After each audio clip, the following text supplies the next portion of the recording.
Hello friends, this is Ritu and welcome to study more knowledge.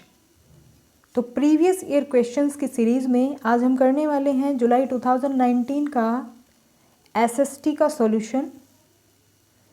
तो इसका first part already आ चुका है। आज हम करने वाले हैं पेडागोजी सेक्शन को।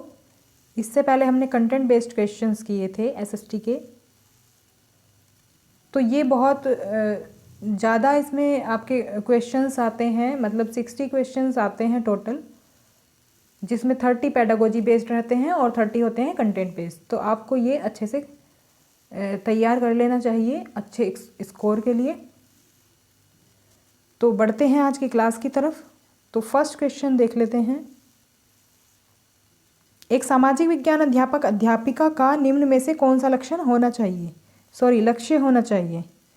तो क्या लक्ष्य होना चाहिए इसमें अगर बात करें, अगर आपको ऐसे ऑप्शन समझ में भी नहीं आते हैं तो आप एलिमिनेशन के थ्रू भी कर सकते हैं। अगर बात की जाए फोर्थ ऑप्शन की, कंठस्थ कराना, तो कंठस्थ कराना मतलब याद कराना, रोट मेमोरी, मतलब रट्टे लगवाना, तो ये कभी भी लक्ष्य नहीं होता है। अब वो एसएसटी का टीचर हो या फिर किसी और सब्जेक्ट का टीचर हो, रट्टे लगवाना कभी भी किसी टीचर का लक्ष्य नहीं होता है। तो ये ऑप्शन तो ऐसे ही एलिमिनेट हो जाएगा। परीक्षा उत्तीर्ण कराना भी कभी भी लक्ष्य नहीं होता है, क्योंकि परीक्षा सिर्फ मूल्यांकन के लिए की जाती है। तो इसका ऐसा नहीं है कि मतलब परीक्षा करवाना ज़रूरी है, परीक्षा उत्तीर्ण कराने के लिए ही हम कोई भी विषय पढ़ाएंगे, तो ऐसा ज़रूरी नहीं है। थर्ड ऑप्शन भी एलिमिनेट हो जाएगा। पाठ्यचर्या को पूरा कराना भी नहीं होता। तो बचता है फर्स्ट ऑप्शन करेक्ट हो जाएगा, क्योंकि हम 3 ऑप्शंस ऑलरेडी एलिमिनेट कर चुके हैं। अगर आप सही ऑप्शन तक भी नहीं पहुंच पा रहे हैं तो एलिमिनेशन के थ्रू भी आप पहुंच सकते हैं सही ऑप्शन तक। तो मैं इन पेपर्स में जो प्रीवियस ईयर क्वेश्चंस करा रही हूँ, उसमें मैं आपको अप्रोच भी बताती रहूँगी कि किस तरह से आपको क्वेश्चंस को टैकल करना है। तो आप वो चीज़ें समझते चलें, जिससे कुछ अंडरस्टैंडिंग आपकी ऐसे ही बन जाए। अगर कोई क्वेश्चन नहीं आता है तो भी आप कर पाएँ। सामाजिक और राजनीतिक जीवन की पाठ्य पुस्तकों को विकसित करते समय निम्नलिखित उपागमों में से किसे उपयुक्त समझा गया है। तो सामाजिक और राजनीतिक जीवन की जो पाठ्य पुस्तकें हम विकसित करेंगे, उसमें हम किन किन बातों का ध्यान रखेंगे, क्या क्या चीज़ें होनी चाहिए उसमें। तो देखिए, पहला होगा प्रत्यक्ष उदाहरणों तथा अनुभवों से सीखना। तो ये बिल्कुल होगा, क्योंकि इसकी हम हमेशा बात करते हैं कि अनुभवों से ही सीखना चाहिए, एक्सपीरियंसेस के थ्रू सीखना चाहिए। सेकंड होगा तथ्यों और आंकड़ों का स्मरण आधारित सीखना। अगर आप इंग्लिश में देखें तो रिटेंशन बेस्ड। तो स्मरण आधारित की बात हो रही है। स्मरण होता है मतलब याद करना। याद करना कभी भी किसी भी चीज़ के लिए हमारा टारगेट होता नहीं है। तो सेकंड ऑप्शन इसमें एलिमिनेट हो जाएगा। बचेगा हमारा ऑप्शन नंबर ए। और ए किस में दिया हुआ है, ये दिया है फोर्थ ऑप्शन में। तो फोर्थ ऑप्शन बिल्कुल करेक्ट होगा। निम्नलिखित कथनों में से कौन सा सामाजिक विज्ञान के बारे में सही है। जानकारी का स्मरण करने से अवधारणात्मक विकास होता है।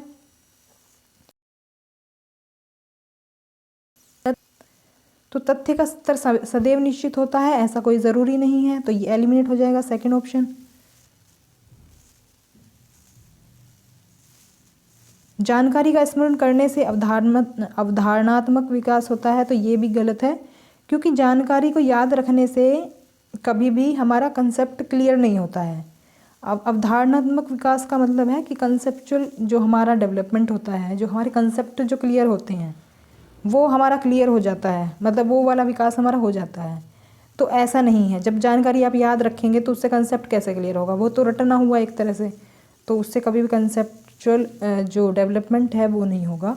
दोनों एलिमिनेट हो जाएंगे, मतलब इसमें से कोई भी सही नहीं है। थर्ड ऑप्शन हमारा हो जाएगा करेक्ट।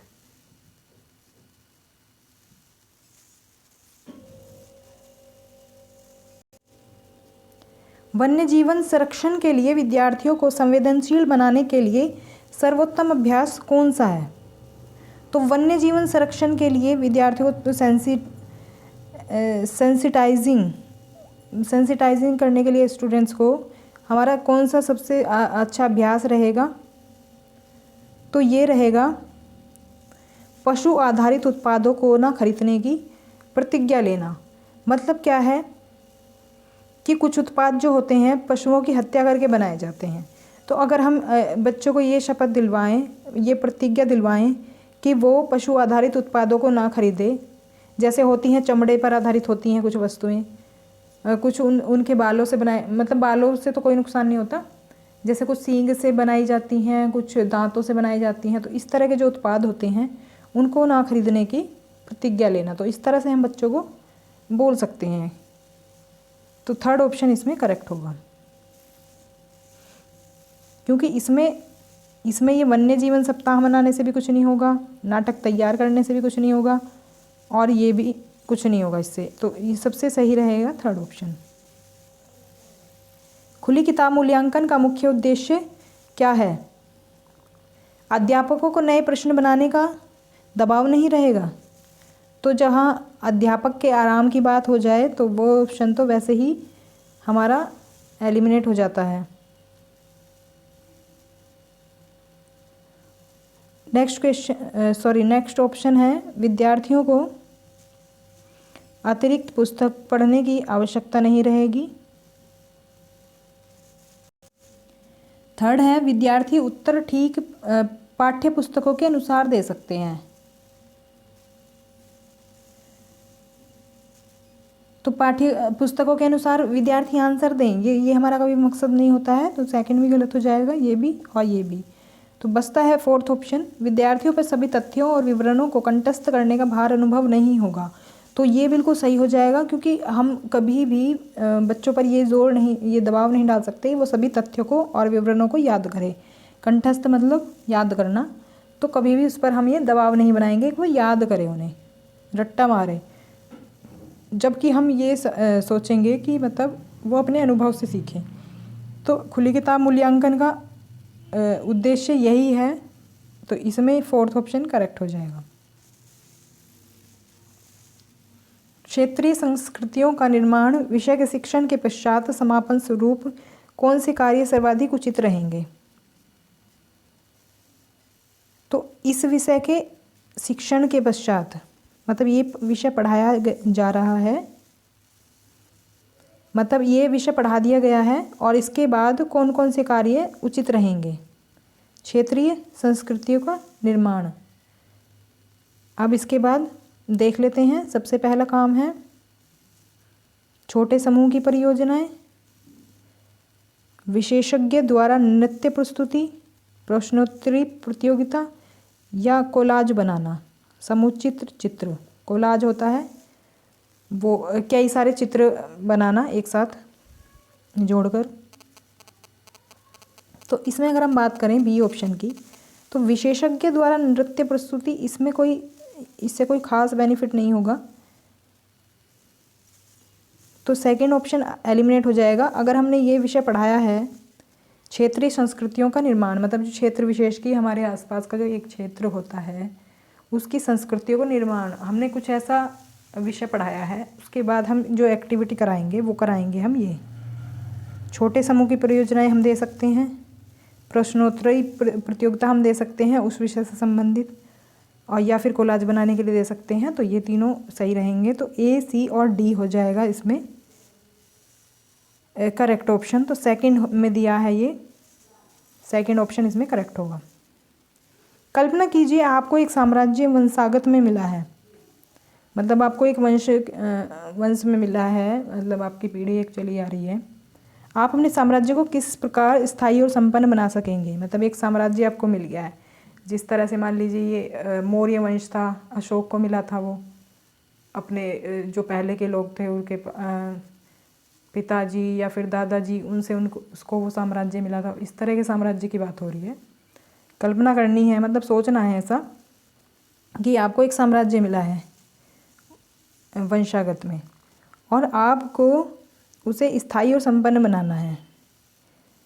तो ऊपर दिए गए प्रश्न के संदर्भ में तो ये क्वेश्चन करना है, एक अध्यापक के रूप में आप विद्यार्थियों को जांचते वक्त किस कुशलता पर बल देंगे। तो मतलब कि ये क्वेश्चन हमने किया है बच्चों से और हमें आंकना है, जांचना है, मतलब कि उनकी हमें कुशलता जांचनी है। तो हमें किस विषय पर कुशलता जांचनी है। तो इसमें क्या आएगा, इसमें आ जाएगा सेकंड ऑप्शन, परिस्थितियों का अनुमान एवं निष्कर्ष। क्योंकि हम एक उन्हें सिचुएशन दे रहे हैं और उसमें खुद को रखने की बात कर रहे हैं कि आप ऐसा सोचिए। तो एक तरह से हमने एक परिस्थिति का निर्माण कर दिया और तो उसका वो अनुमान लगाएंगे और उस पर निष्कर्ष निकालेंगे। तो सेकंड ऑप्शन इसमें करेक्ट होगा। आदिवासी विषयक परिचय कराने के लिए सर्वोत्तम सम्मानजनक नीति क्या होगी। तो सम्मानजनक नीति क्या होगी आदिवासी विषय के लिए, विषय को परिचय देने के लिए, इसमें हो जाएगा कि लास्ट वाला ऑप्शन, उन्हें संपन्न और शक्तिशाली वनवासी के रूप में चित्रित करना। तो उन्हें हम एक तरह से शक्तिशाली और संपन्न दिखाएंगे, क्योंकि आदिवासी को हमें आमतौर पर जो दिखाया जाता है वो रूढ़िवादी, उनकी वेशभूषा दिखाई जाती है, रूढ़िवादी विचार परंपरा ये सब दिखाए जाते हैं, जबकि वो अपने कल्चर को सहेज कर रखे हुए हैं। तो उसमें कुछ गलत नहीं है। तो हम उन्हें एक तरह से शक्तिशाली और संपन्न दिखाकर मतलब चित्रित कर सकते हैं, मतलब इस रूप में हम उन्हें चित्रित कर सकते हैं। ये उनके लिए सबसे बड़ा सम्मान रहेगा। जब विवादास्पद मामलों को सामाजिक विज्ञान कक्षा में पढ़ा रहे हैं आपको, तो आपको क्या करना होगा, जो कंट्रोवर्शियल मैटर है, कोई कंट्रोवर्शियल इशू है, कोई धार्मिक इशू है, मान लीजिए कोई मतलब किसी की भावनाओं को वो चोट पहुंचा सकता है, कुछ ऐसा हो, कुछ ऐसा टॉपिक हो, तो उसको आप कैसे पढ़ाएंगे। तो आपको क्या ध्यान रखना है, आपको ध्यान रखना है सही योजना के साथ सम्मानजनक चर्चा की पहल करनी चाहिए। आपको पहले से ही योजना बना के रखनी है कि इस तरह से आपको चर्चा की पहल करनी है, सम्मानजनक। कुछ ऐसा ना बोलें आप कि जिससे उसको बच्चों को ठेस पहुंच जाए, अगर वो उसी पृष्ठभूमि से आता है तो ऐसा ना हो। तो देखिए बाकी अगर आप नेगेटिव मतलब कि अगर आप एलिमिनेट करते हैं ना ऑप्शंस को, तो भी आप करेक्ट आंसर ढूंढ सकते हैं। जैसे मुकाबला करने से पूरी तरह बचना चाहिए, बचना किसी भी मुद्दे से नहीं है, हमें वो क्लियर करके चलना है। विद्यार्थियों की पृष्ठभूमि को ध्यान में रखते हुए केवल ठेस न पहुंचाने वाले पहलुओं पर चर्चा करनी चाहिए। तो ऐसा भी नहीं होना चाहिए, मतलब बिंदु सारे हमें रखने हैं, लेकिन वो इस तरह से प्रेजेंट करने हैं कि वो किसी को बुरा ना लगे। जैसे मान लीजिए हम पहले बोला जाता था, मतलब जो विकलांग लोग होते थे पहले विकलांग बोला जाता था उनको, तो वो अच्छा नहीं लगता था, लेकिन अब उनके लिए एक शब्द बोला जाने लगा दिव्यांग। तो मतलब हमने उनका जिक्र भी कर दिया और उनको बुरा भी नहीं लगेगा। तो एक तरह से इसी तरह से हमें शब्दों का चुनाव करना होगा। तो इसके लिए सेकंड ऑप्शन बिल्कुल सही रहेगा। सामाजिक और राजनीतिक जीवन अध्यापन का केंद्र बिंदु होना चाहिए। तो सामाजिक और राजनीतिक जीवन अध्यापन के लिए केंद्र बिंदु क्या होना चाहिए।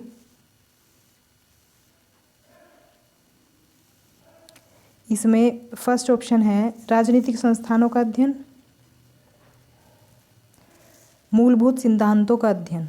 तो इसमें दोनों होने चाहिए, तो इसमें हो जाएगा सेकंड ऑप्शन, ए और बी दोनों।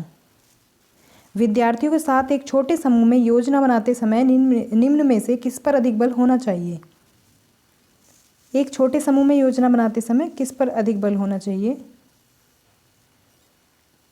तो पहला ऑप्शन है चुनौतीपूर्ण कार्य की रचना, विद्यार्थियों को साथ काम करना सिखाना। तो सेकंड ऑप्शन तो बिल्कुल करेक्ट होगा। समूहों का विचार पूर्वक चयन करना, ये भी सही हो जाएगा। कार्य की पूर्ति करना, मतलब कंप्लीशन ऑफ टास्क। मतलब अगर आपको हिंदी में समझ में नहीं आता ना, देखिए हिंदी में कुछ खास समझ में नहीं आया है फोर्थ ऑप्शन, तो आप देख सकते हैं इसमें इंग्लिश में कंप्लीशन ऑफ टास्क। मतलब इनका कहने का मतलब है कि कार्य की पूर्ति करना, मतलब पूरा करना है हमें काम किसी तरह से। फोर्थ ऑप्शन इसमें से एलिमिनेट हो जाएगा, ये नहीं होगा। तो अगर बात की जाए फोर्थ ऑप्शन हटा देंगे हम, तो सेकंड भी एलिमिनेट, फर्स्ट भी और थर्ड ऑप्शन भी, बचता है सिर्फ fourth option. Fourth option correct हो जाएगा। इस तरह के ऑप्शंस में आपको इसी तरह से आंसर करना होता है, क्योंकि आप किसी एक ऑप्शन और में डाउटफुल हो सकते हैं। तो अगर आप एलिमिनेशन के थ्रू करेंगे तो बेटर ऑप्शन यही रहेगा। सामाजिक विज्ञान के अध्ययन के संदर्भ में निम्नलिखित में से कौन से कथन सही है? तो सामाजिक विज्ञान के अध्ययन के संदर्भ में बताना है कौन कौन से कथन सही होंगे इसमें। सबसे पहला है, समस्याओं के क्रमबद्ध विश्लेषण करने में मदद करता है। ये बिल्कुल ठीक है।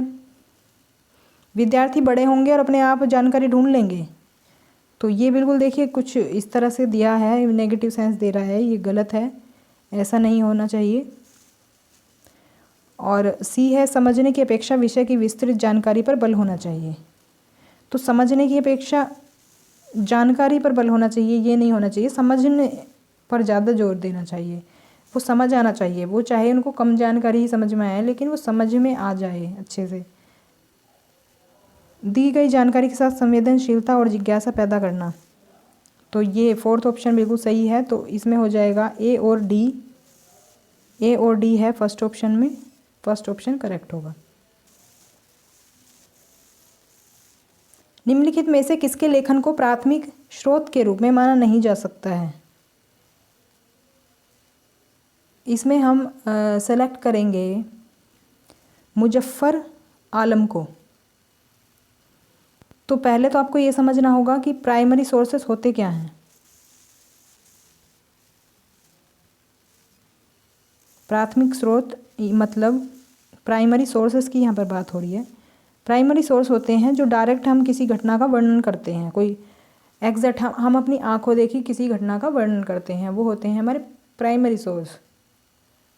भाई मैंने कोई घटना देखी अपनी आंखों से और उसका वर्णन कर दिया, तो वो बिल्कुल वो हमारा प्राइमरी सोर्स में आ जाएगा।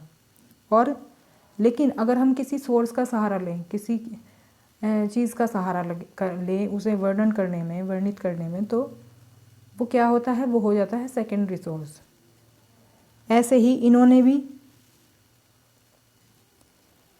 क्या किया है, दिल्ली सल्तनत और मुग़ल साम्राज्य के इतिहास जो था उस पर इन्होंने पाठ्यक्रम पढ़ाया है जो भी था, तो ये इनका सेकेंडरी सोर्स माना जाएगा। और जो बाकी लोग हैं उन्होंने डायरेक्ट ही रचनाएं की हैं, अपनी आंखों देखी जो घटनाएं हैं उनकी, तो वो प्राइमरी सोर्स हो जाएगा। तो इसमें फोर्थ ऑप्शन होगा करेक्ट। यदि आपको प्राचीन भारतीय इतिहास पढ़ाना प्रारंभ करना है तो निम्नलिखित में स्रोतों में से किस स्रोत को प्रयुक्त करना गलत होगा? तो इसमें होगा फर्स्ट ऑप्शन, क्योंकि जो मिनिएचर पेंटिंग्स हैं, लघु चित्रकारी है, ये आपकी कनेक्ट करती है मिडिवल एज से, मतलब कि मिडिवल एज से ये चित्रकारी प्रारंभ हुई थी। प्राचीन युग में इसका कोई नामो निशान नहीं था। और प्राचीन युग में क्या क्या मिलता है? शिलालेख मिलते हैं, हस्तलिपियाँ मिलती हैं, गुफा चित्रकारी मिलती है। ये आप ऐसे भी बता सकते हैं क्योंकि हस्तलिपियाँ काफ़ी पुराने टाइम से प्रचलित हैं, गुफा चित्रकारी भी काफ़ी पुराने टाइम से प्रचलित हैं। जो एमपी की आप देखें गुफाएं वो काफ़ी पुरानी हैं, और शिलालेख भी वो अशोक के टाइम पीरियड से चलन में हैं। तो तीन ऑप्शंस ये प्राचीन भारत के हो जाते हैं, जबकि फर्स्ट ऑप्शन ये मिडिवल एज से संबंधित है। इसमें फर्स्ट ऑप्शन करेक्ट होगा। विज्ञापन की विषय वस्तु पर चर्चा करते समय सामाजिक विज्ञान की अध्यापिका द्वारा निम्न में से कौन से उपविषय वस्तुओं पर आलोचनात्मक चर्चा कर सकते हैं? विज्ञापन की विषय वस्तु पर मतलब जो ऐड होते हैं उनकी विषय वस्तु पर हम चर्चा करेंगे, तो किस उपविषय वस्तुओं पर आलोचनात्मक चर्चा कर सकते हैं, मतलब क्रिटिसाइज हमें करना है एक तरह से। तो क्या करेंगे हम? सबसे पहला है व्यक्तिगत भावनाओं के प्रति अपील,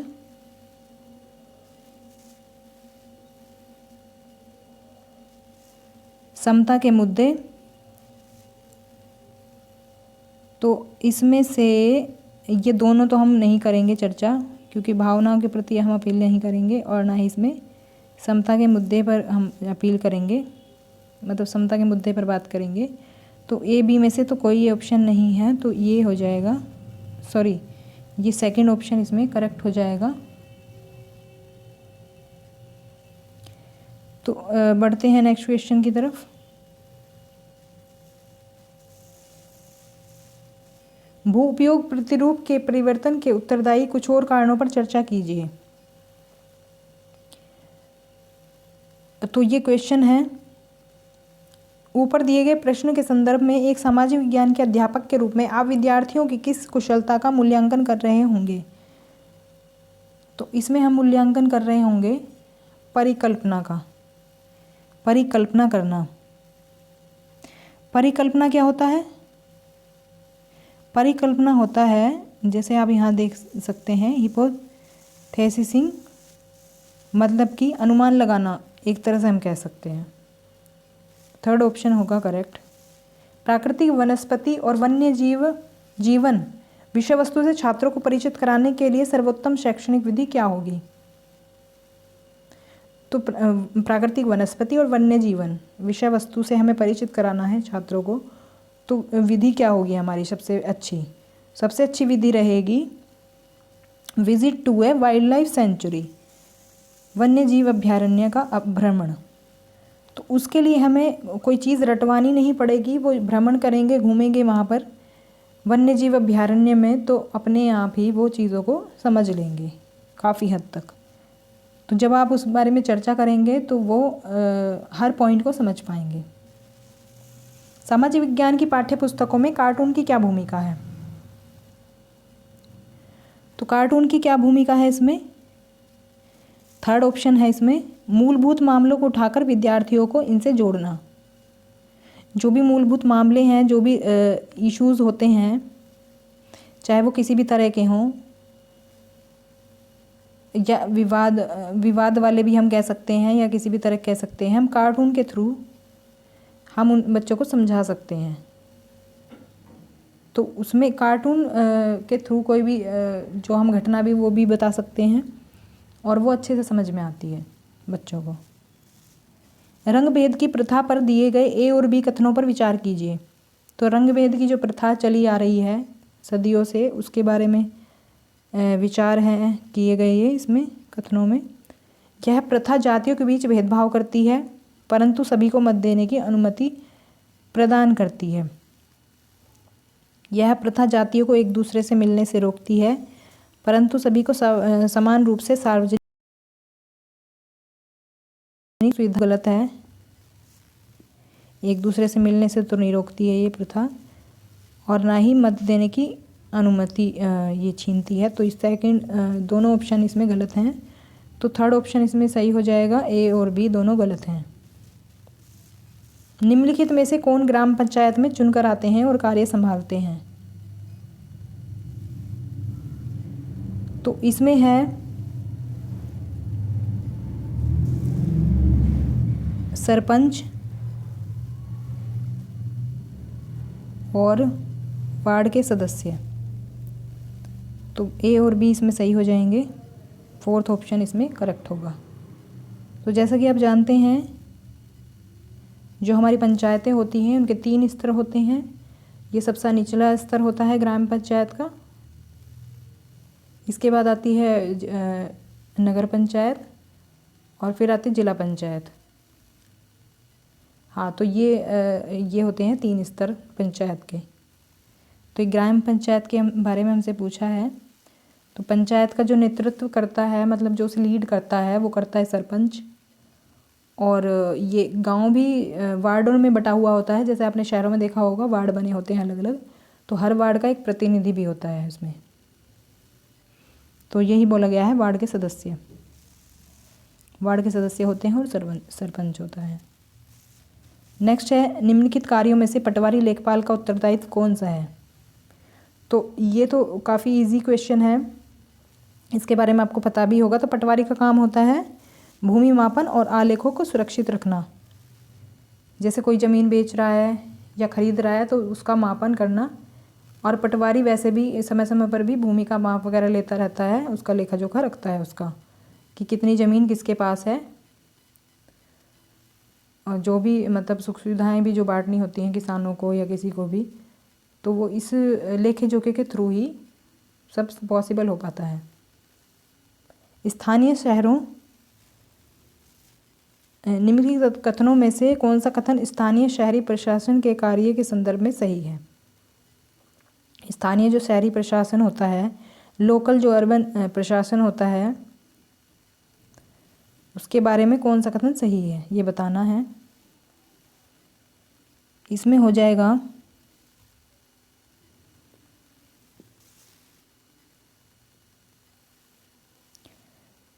जो वार्ड के पार्षदों द्वारा आयुक्त चुना जाता है और उसे रिपोर्ट करते हैं।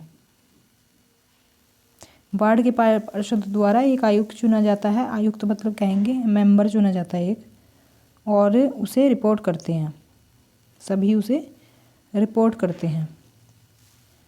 तो ये हो जाएगा फर्स्ट ऑप्शन। वार्ड परिषदों का सरपंच मुखिया नहीं होता है, ये होता है गांव में। तो यहाँ बात की जा रही है शहरी प्रशासन की। ए और बी सूची पर विचार कीजिए। विभिन्न प्रकार के ग्रामीण रोजगार हैं। ए, अच्छा ये सूची दी है ए और बी सूची। ये तो रोजगार हैं और ये हैं ऋण। ऋण मतलब जो कर्जा लिए रखते हैं लोग। कौन सा किसान किस कर्जे में आता है? तो ये किसानों का ही टाइप है एक तरह से, मतलब रोजगार दिए है ना ये रोजगार। और गांव में तो रोजगार अधिकतर कृषि ही होता है, तो इसमें एक तरह से आप मान सकते हैं किसानों का टाइप है। कौन सा किसान कौन सा ऋण लेता है या उसे ऋण कौन सा दिया जाता है? तो पहले की अगर बात करें, कृषि श्रमिक लेता है स्वास्थ्य और बेमौसम उपभोग, स्वास्थ्य का बीमा लेता है। तो ये होता है एक तरह से छोटा किसान हम कह सकते हैं, श्रमिक किसान कह सकते हैं, जो दूसरों के खेतों में काम करता है, तो ये हम कह सकते हैं। सेकंड है बड़ा किसान, जो बड़ा होता है जिसके पास काफ़ी ज़मीन का हिस्सा होता है, तो वो किस तरह का ऋण लेता है?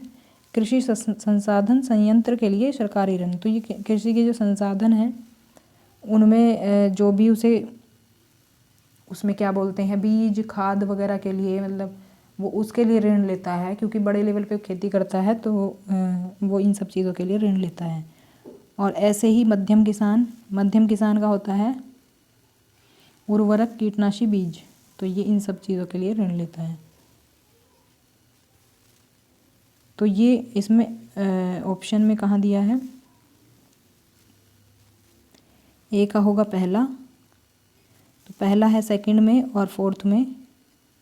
बी का है तीसरा, तो ये सेकंड ऑप्शन हमारा करेक्ट होगा। दादन व्यवस्था के अंतर्गत बुनकर और सौदागर के बीच निम्नलिखित में से व्यापार का कौन सा रूप है?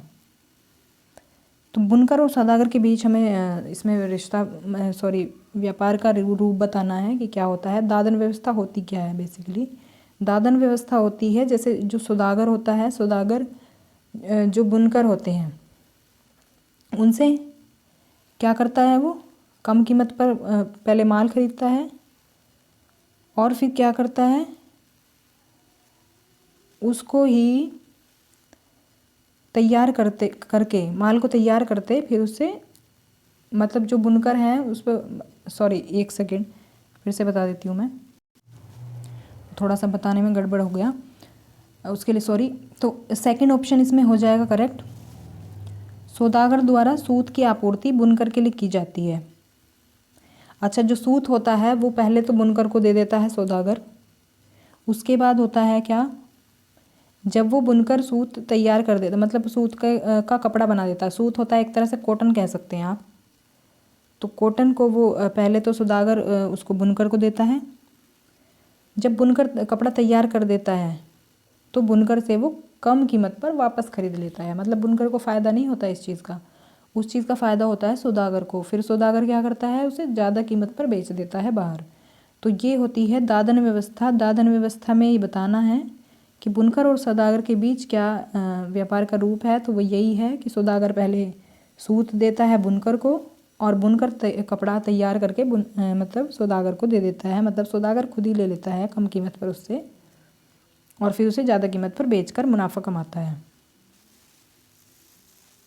नेक्स्ट क्वेश्चन है, ए से ई तक के कथनों पर विचार कीजिए जिसमें टमाटर का केचप उपभोक्ता तक पहुंचाती बाजार की श्रृंखला को आगे पीछे करके लिखा गया है। तो इसमें क्या होता है, क्रम बताना है सबसे पहले क्या होता है। तो अगर बात की जाए सबसे पहले क्या होगा, टमाटर केचप बनाने के लिए सबसे पहले टमाटर चाहिए और टमाटर कैसे मिलेगा, टमाटर तो पहले उगाना पड़ेगा ना, पहले तो वो टमाटर का उत्पादन करना पड़ेगा। तो सबसे पहले क्या होगा, देखिए बी ऑप्शन दिया है, किसान टमाटर का बीज स्थानीय व्यापारी से खरीदता है। सबसे पहले तो बीज ही खरीदेगा, बीज खरीदेगा तभी तो उसे बोएगा या उगाएगा। इसके बाद थोक विक्रेता व्यापारी सब्जी मंडी में टमाटर के लिए बोली लगाता है। तो ये क्रम दिया हुआ है इसका, बीज खरीदने के बाद उसने बोया और फिर वो उसने उगाया, उत्पादन करने के बाद उसने मंडी में बेच दिया तो थोक विक्रेता तक आ गया। थोक विक्रेता व्यापारी सब्जी मंडी में टमाटरों के लिए बोली लगाता है। इसके बाद आ जाएगा, एक छोटे शहर की खाद्य संस्करण आधारित इकाई टमाटर को खरीद लेती है। फिर होगा, विपणन करने वाली कंपनी भंडारों को केचप की आपूर्ति करती है। और फिर सोना पड़ोसी दुकान से टमाटर का केचप ऑर्डर करता है।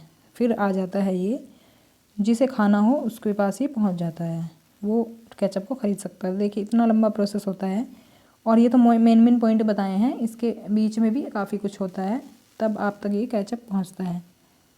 तो ये हमने क्रम देखा है, ये हो जाएगा बी सबसे पहले था, बी पहले है फर्स्ट में और फोर्थ में। फिर हमने देखा था सी, तो ये हो जाएगा third option, sorry fourth option, B C D E ए।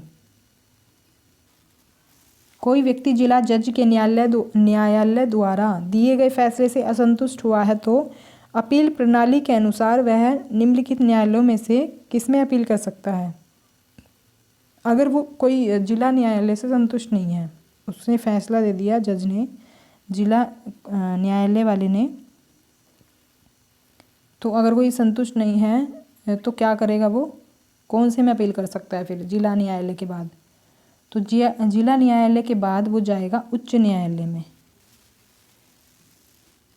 ये जो न्यायिक प्रक्रिया होती है इसके भी 3 स्तर होते हैं। सबसे पहले जिला न्यायालय होता है, फिर उच्च न्यायालय होता है, फिर उच्चतम न्यायालय होता है। जिला न्यायालय के फैसले से संतुष्ट नहीं है तो उच्च न्यायालय में जाएगा, उच्च न्यायालय से भी संतुष्ट नहीं है तो उच्चतम न्यायालय में जाएगा। फिर उच्चतम न्यायालय का जो भी फैसला होगा वो ही मान्य होगा।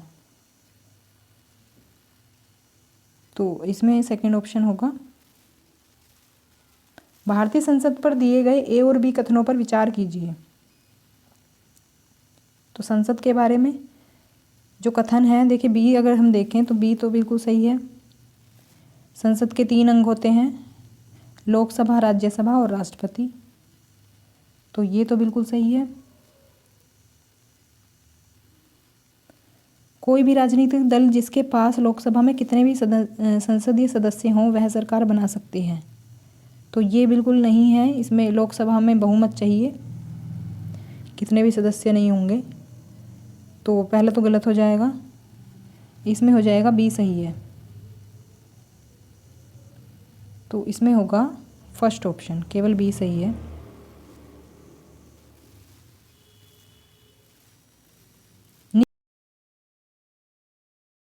सत्ता के दुरुपयोग की रोकथाम के लिए भारतीय राज्य कई नियंत्रण और संतुलन रखता है।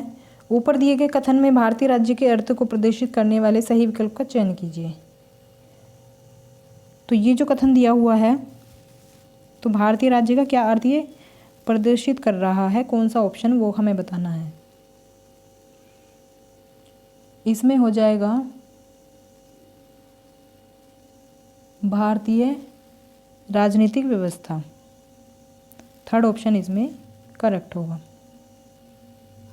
तो ये बात हो रही है भारतीय राजनीतिक व्यवस्था की। इतिहास का अध्यापन निम्नलिखित में से किस पर केंद्रीभूत होना चाहिए। तो इतिहास के अध्यापन की बात करें तो मतलब इतिहास की जो टीचिंग होती है, हिस्ट्री की जो टीचिंग होती है, वो किस पर फोकस होना चाहिए, किस पॉइंट पर फोकस होना चाहिए। पहला है बहुप्रदर्शनों की संकल्पना और ऐतिहासिक विविधता के भाव का निर्माण।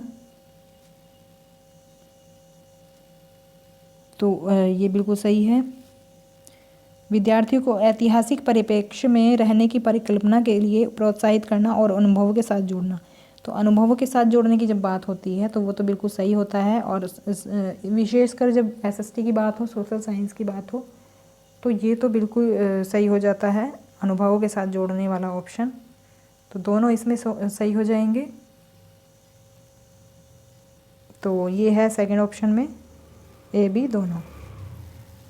अब आज की क्लास का लास्ट क्वेश्चन है, निम्नलिखित कथनों में से 2 कथन गलत हैं, इन्हें पहचानें। तो 2 कथन इसमें गलत हैं, तो हमें गलत पहचानने हैं। सबसे पहले क्या है, वैज्ञानिक जांच के प्राकृतिक और भौतिक आधार को सामाजिक विज्ञान में भी प्रयुक्त किया जा सकता है। तो फर्स्ट ऑप्शन तो सही है। सामाजिक विज्ञान के अध्यापन में केवल मूल्य आधारित शिक्षा का उत्तरदायित्व है। तो देखिए यहाँ पर क्या आ गया है, केवल। तो केवल मूल्य आधारित शिक्षा का उत्तरदायित्व है सामाजिक विज्ञान के अध्यापन में, तो ऐसा नहीं है। तो सेकंड ऑप्शन गलत है। सामाजिक विज्ञान के विभिन्न विषयों को पढ़ाने के तरीके समान हैं। तो कभी भी किसी भी विषय को पढ़ाने के तरीके समान नहीं हो सकते, अलग अलग होते हैं। सेकंड ऑप्शन भी गलत, ये थर्ड ऑप्शन भी गलत हो जाएगा। सामाजिक विज्ञान का अध्यापन सूचना देने की अपेक्षा जटिलताओं से जूझना है। तो ये बिल्कुल सही है। तो इसमें हमसे क्या पूछा गया है, हमसे पूछा गया है 2 कथन गलत हैं, इन्हें पहचानें। तो हमने पहचान लिया है, बी और सी गलत हैं इसमें। बी और सी किस में है, ये है फर्स्ट ऑप्शन में। फर्स्ट ऑप्शन इसमें करेक्ट होगा। तो ये था हमारा आज का क्वेश्चन पेपर। फर्स्ट पार्ट इसका ऑलरेडी हो चुका है, वो भी आप देख लीजिए पहले। और ये पेडागोजी बेस्ड था, वो कंटेंट बेस्ड था। तो मिलते हैं नेक्स्ट क्वेश्चन पेपर के साथ। ये सीरीज़ कंटिन्यू रहेगी और सारे क्वेश्चन पेपर कराए जाएंगे एसएसटी के। So thanks for watching.